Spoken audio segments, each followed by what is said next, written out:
Hey guys, this is a fishing hobby and I have got a really unique reel to show you. It's a Preciosa D.G.M.a. I don't know a lot about these reels. There's not a whole lot of information I can find on the internet. From what I can gather, these were made in Germany and sold in Spain. That would explain the Spanish Preciosa name. And I can believe that it was made in Germany because the whole reel is almost every part on the reel has been machined by hand to some extent. These things would be incredibly expensive to produce in today's market. All this predates everything on this reel would predate computerized machinery work. So all this had to be hand milled and hand turned on a lathe by individual people. And like I say, almost every part of the reel is machined to some extent. I've never seen anything like it, just to be honest. I've seen some nice castings and things on reel bodies, and obviously the body on this reel has been cast because of the shape of the leg and the foot and everything. So yeah, that part of it was cast. But then if you look closely, I think you can see, I can see tooling marks on the body where the two sides were milled flat. And again, all this would have had to have been done by hand because of the time period. I believe these were made in the 40s, if I'm not mistaken. Let me see if I can get this to show up here. If I can get it to focus a little better. Well, I'm not having much luck. It's on both sides. Maybe one will work better than the other. There, I can see them now. You can see the tooling marks where this casting was milled flat on a machine by hand. Somebody did all this work. That's really unusual. I've never seen a milled body on a spinning reel before. You can see some of the tooling marks here. Now I do some metal work as a hobby. I'm obviously not this kind of quality, but so I can recognize the tooling marks at least. Even the grip on the reel, let's see, I believe you can see the tooling marks where this grip was turned on a lathe. They run this way. That's aluminum, and it looks like it was anodized, if I'm not mistaken. But there are tooling marks from head to toe on this reel where all this hand work was done. I can't even imagine what something like this would cost today. You can see tooling marks here. This was the first thing I noticed when I saw the reel on display. I noticed these tooling marks and I thought, man, that's unusual. And as I got to looking, the whole thing is machined by hand. It's really incredible. I've never run across anything quite like this one.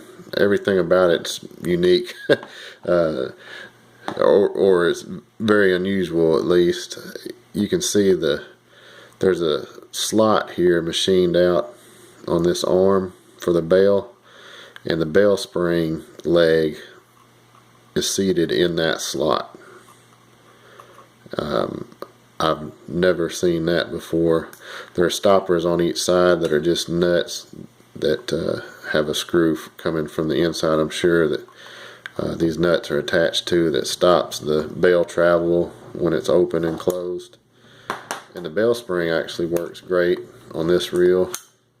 It snaps shut as it should. The handle's a little squeaky because I haven't done anything. I'm not doing anything to this reel. I'm leaving it in the condition it's in because it's in really good shape. The paint, even the paint, is really good. There's a couple of marks. I think that's a glare there. There's one right here on this corner think you can see that where the paint's off.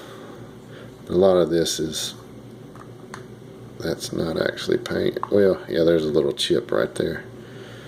But I mean, overall, it's just incredible for a reel this old that's been, surely it's been moved and stored different places over the years. There's the name badge on the, boy, I'm sorry about, I've got to get a better camera, but there you can see the I guess this is the model, or I'm not really sure what this stands for. There's a D with a period, a G with a period, a M with a period, and then the small letter A with a period. I don't know if that's a model or if it's a reference to where they were made, but I just wanted to kind of share this reel just because I've never seen one like it, and I know some people can appreciate whether you can do it yourself or not, you can appreciate, a lot of people can appreciate the amount of time and effort it takes to make a reel like this. There's machine marks on this back plate. I'm not sure, these probably won't, yeah, there you can kind of see them a little bit, where that was probably turned on a lathe. I think this reel would probably clean up really nicely. There's some kind of rusty spots there that would probably, could probably do something with that. It doesn't feel pitted. It's almost like a surface rust. So, and let's see, here's where the bell latch is that locks it in the open position, spring loaded. And I'm going to take this off so you can see how the mechanism works on the inside.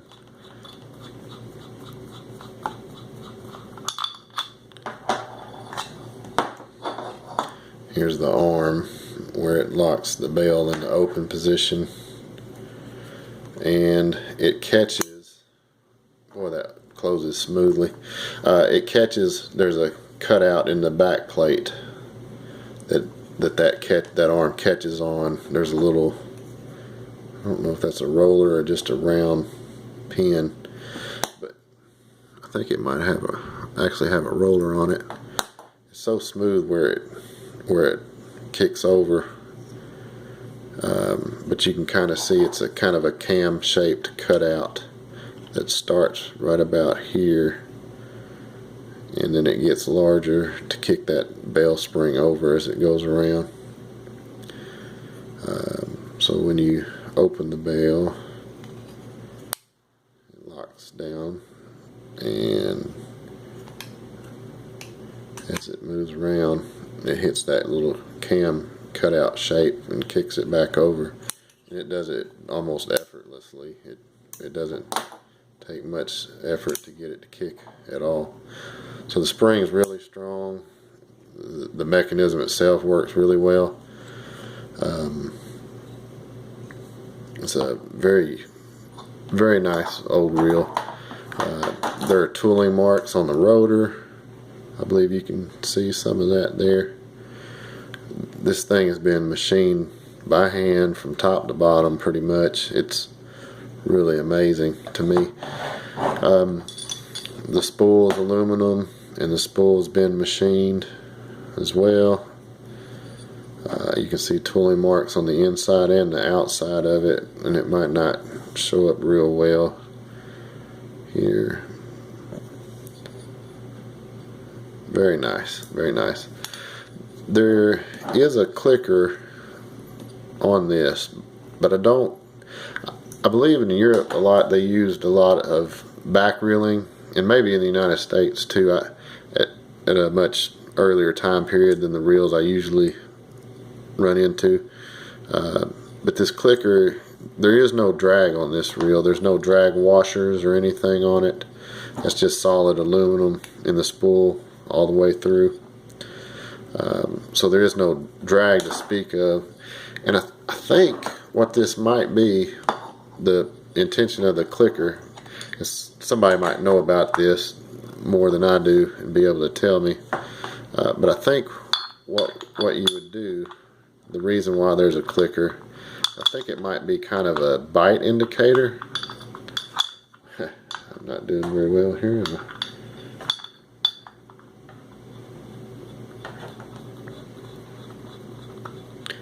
And I think what you might would do would be to tighten the spool knob until it stops,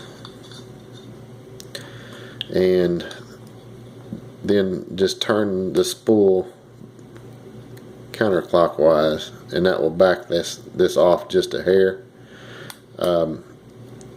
Then if you had a bite, it would probably click, and as the spool turns, this knob tightens itself down pretty quickly. So if that would be the only thing I could think of as to why there's a clicker in it, is it could be some sort of bite indicator, because once it turns a little, it locks, and then all your drag, there is no drag, but you play the fish by back reeling at that point. I believe that's how that works. I thought initially there was something wrong with the drag, and then I realized there is no drag. It's just strictly a backwind reel. There's no anti-reverse of any sort.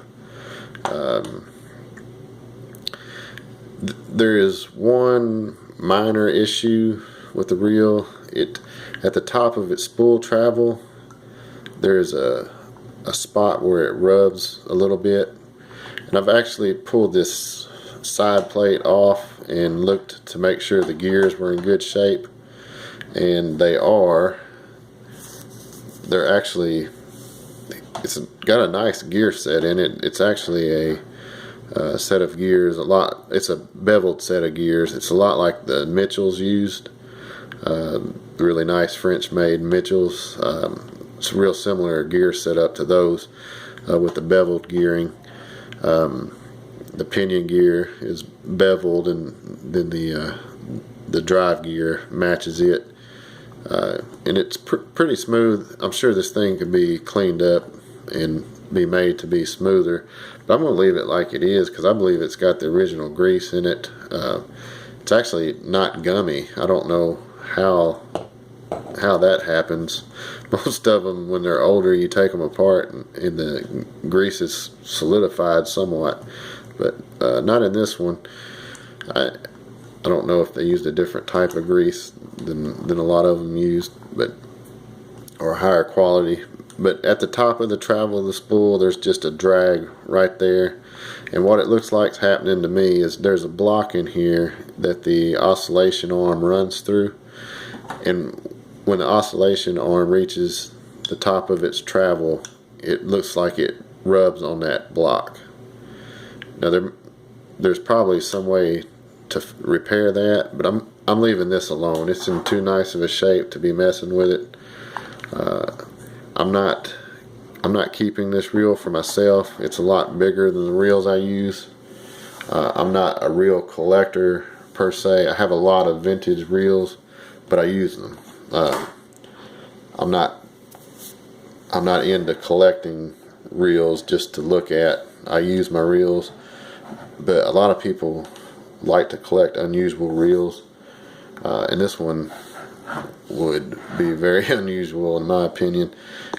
Just for a size reference, this is a Shakespeare 2052. It's what was considered ultralight at the time.